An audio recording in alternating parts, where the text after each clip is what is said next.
مریم نواز پر جس طرح کل اٹیک کیا گیا، جس طرح پتھروں کی بارش کی گئی، جس طرح بلٹ پروف گاڑی کے شیشے ٹوٹ گئے، وہ تو کوئی اور چیزیں لگ رہا ہے کہ کیا ایجنڈا کیا تھا اور کیا سوچ تھا اور کیا فکر تھا.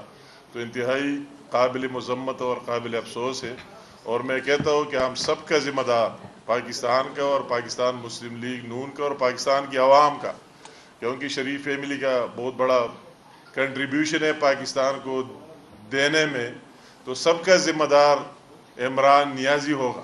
عمران نیازی یہ نہیں سمجھے، سب کا ذمہ دار ہوگا. اور کل کے واقعہ کا بھی ہم کہتے ہیں کہ اس کے خلاف ایف آئی آر کاٹ لینے چاہیے. ہم بھرپور کوشش کرتے ہیں اور اس کو یہ کہتے ہیں اگر ان کی جانوں کا کچھ اس طرح کچھ ہوا تو وہ اس کا بھرپور ذمہ دار ہے. میں کہتا ہوں کہ کس طرح ہمیں تو سمجھ نہیں آتی کہ کرپشن کو تو آپ کے نام کو بھی شرما دیا، جس طرح ہر ایک چیز کی نام کو شرما دیا. کس چیز کی احتساب آپ کرتے ہیں؟ کیا اکاؤنٹیبلٹی ہے آپ کی کہ سب سے بڑے چینی چور آپ ہے، آپ پر چینی چوری ثابت ہو گئی. آٹا چور آپ ہے کہ جس طرح آپ نے آٹے میں چوری کی.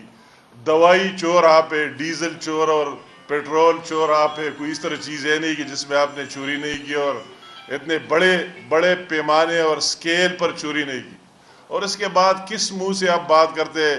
صرف اپنے مخالفین اور اس کو دبانے کے لیے اس کو استعمال کر رہا ہے. ابھی ایشو پاکستان کی ہے. اگر پاکستان کے لیے عمران نیازی ایک ریس بن گیا ہے، میں تو کہتا ہوں بالکل ریس بن گیا ہے، یا پاکستان ہوگا یا یہ نیازی ہوگا. آگے اگر ایک سال اس طرح چلتا رہا تو کیا پھر تو سارے لوگ ڈاکو بن جائیں گے، سارے چور بن جائیں گے، اپنی پیٹھ کے لیے دوسرے کے جیبوں کو کاٹیں گے، لوگ بھوک سے مریں گے اگر اس کا یہی صورتحال ہو. اور اس کو کوئی فکر ہے نہیں، کہتے ہیں گھبرانا نہیں ہے اور گھبرانا نہیں. گھٹیا سوچ ہے کہ ایک خاتون کو جس سے یہ پوری حکومت خوفزدہ ہے، مریم نواز نے جس پامردگی کے ساتھ حالات کا مقابلہ کیا، ان کو یہ معلوم ہونا چاہیے کہ آج ایک بیٹی جو ہے، آج آپ اس سے اتنے خوفزدہ ہیں، آپ نے اس کا راستہ روکنے کی کوشش کی، آپ نے اس کو دبانے کی کوشش کی، لیکن اس نے بھرپور طریقے سے مقابلہ کیا اور یہ جو پلاننگ تھی حکومت کی اس کو ناکام بنایا. تو میں خراج تحسین پیش کرتا ہوں جناب نواز شریف صاحب کی دختر مریم نواز صاحبہ کے اوپر حکومت نے جو ناکام قاتلانہ حملہ کرنے کی کوشش کی ہے. ہم اسے پاکستانی سیاست کی بدترین کارروائی قرار دیتے ہیں. حکومت میں اگر حوصلہ ہے، حکومت میں اگر ہمت ہے تو یہ کھل کر ہم سے اسمبلی کے اندر بات کرے. عمران خان صاحب کو کئی دفعہ کہا ہے کہ اگر آپ میں کوئی کارکردگی دکھائی ہے اور ہمت اور حوصلہ ہے تو آئیں ٹی وی کے اوپر ہم سے مناظرہ کریں. لیکن اپوزیشن پر جھوٹے مقدمات بنانا، انہیں جھوٹے مقدمات میں گرفتار کرنا، اور انتہا یہ کہ مریم نواز صاحبہ پہ قاتلانہ حملہ کرنا، یہ وہ پست ترین روایات ہیں سیاست کی جن کی جتنی بھی مذمت کی جائے اتنی کم ہے. لیکن ان ہتھ کنڈوں سے نہ مریم نواز پیچھے ہٹیں گی، نہ مسلم لیگ نون کے کارکن پیچھے ہٹیں گے. ہم نے اس ملک کو بنایا ہے. یہ حکومت جو نیا پاکستان بنانے آئی تھی، اس نے پاکستان کی ترقی کا ستیہ ناش اور بیڑا غرق کر دیا.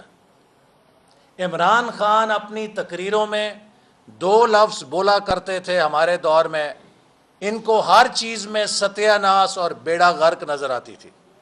لیکن آج حکومت میں آ کر عمران خان نے قوم کو ستیہ ناش اور بیڑا غرق کی تفسیر کر کے دکھا دیا کہ وہ اصل میں ہوتا کیا. پاکستان کی معیشت کا بیڑا غرق، پاکستان کی خارجہ پالیسی کا ستیہ ناش، اور پاکستان کی سیاست کا بیڑا بھی غرق اور ستیہ ناش بھی. تو آج پاکستان کی معیشت کو تباہ کر کے عمران احمد نیازی نے پاکستان کی سلامتی کو داؤ پر لگا دیا ہے۔ ہمیں یہ قرضے کہتا تھا، قرضے قرضے قرضے قرضے۔ ہم نے 5 سالوں میں جتنے قرضے لیے ان کے عوض 11,000 میگا واٹ بجلی لگائی، 2,000 کلومیٹر موٹر وے بنایا، سی پیک کے منصوبے چلائے۔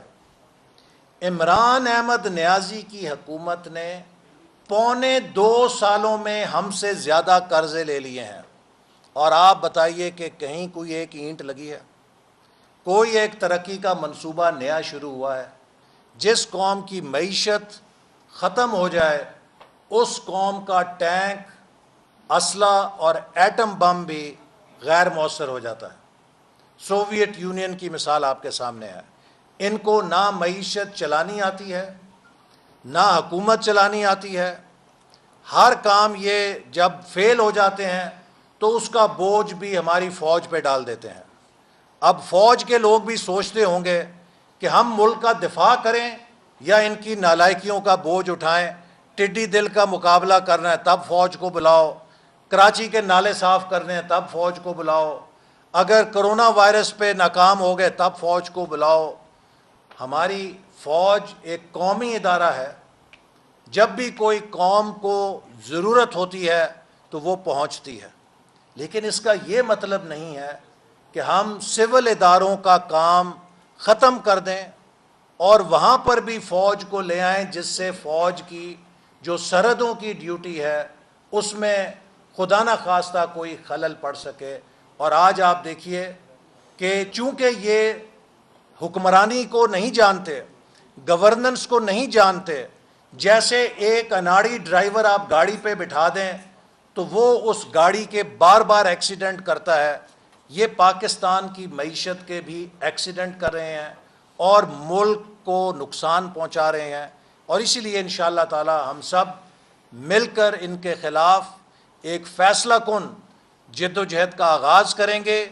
اور مسلم لیگ نون یہ سمجھتی ہے کہ اگر ہم نے اس ملک کو اس بحران سے نکالنا ہے تو ہمیں ایک حقیقی، منصفانہ، آزادانہ اور غیر متنازع الیکشن کی ضرورت ہے، اور ایک ضابطہ اخلاق کی ضرورت ہے آئین کی حکمرانی پر، جس سے کم از کم اگلے 10 سال اس ملک میں ایک مستحکم سیاست اور مستحکم معاشی بنیاد کے ساتھ ہم ملک کی معیشت کو ترقی دے سکیں۔ بہت شکریہ۔